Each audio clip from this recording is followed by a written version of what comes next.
Congress parliamentary party ലീഡറായി വി.ഡി. സതീശൻ തെരഞ്ഞെടുക്കപ്പെട്ടതിൽ ആഹ്ലാദം രേഖപ്പെടുത്തിക്കൊണ്ട് യു.ഡി.എഫ് നേര്യമംഗലം മണ്ഡലം കമ്മിറ്റിയുടെ നേതൃത്വത്തിൽ ടൗണിൽ ആഹ്ലാദ പ്രകടനം നടത്തി. യു.ഡി.എഫ് നേതാക്കളായ Saijan Chacko, Jaimon Jose, A M. Aliyar, PR. Ravi, Naushad, Savitha Jose, Priyanka Tomy, Jincy Biju, CP. Ummer, എം.എസ്. Razak തുടങ്ങിയവർ നേതൃത്വം നൽകി.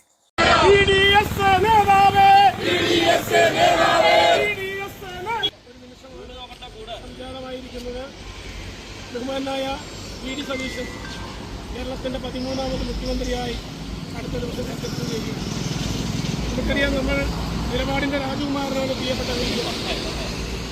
100-ലധികം സീറ്റുമായി അധികാരത്തിൽ വരുമെന്ന് പ്രഖ്യാപിക്കുകയും അതിനുവേണ്ടി സാധാരണക്കാരുടെ ഇടയിൽ വളരെ ആത്മാർത്ഥമായി പ്രവർത്തിച്ച് യു.ഡി.എഫിനെ ഉന്നത വിജയത്തിലേക്ക് എത്തിച്ച മഹത് വ്യക്തി കൂടിയാണ്.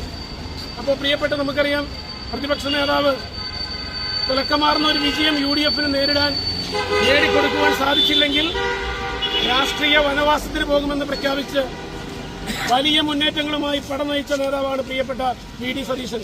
ഏറെ എല്ലാ യു.ഡി.എഫ് പ്രവർത്തകർക്കും ഏറ്റവും അഭിമാനിക്കാവുന്ന ഒരു നിമിഷമാണ് പ്രിയപ്പെട്ട വി.ഡി.എസ് കേരളത്തിന്റെ മുഖ്യമന്ത്രിയായി ചുമതലയേൽക്കുക.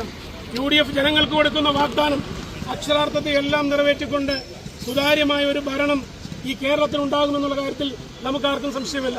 10 വർഷക്കാലത്തെ ഈ കാപാലിക ഭരണത്തിന് ഒരു അറുതി വരുത്തിക്കൊണ്ട് ജനം വലിയൊരു വിജയമാണ് യു.ഡി.എഫിന് തന്നിരിക്കുന്നത്.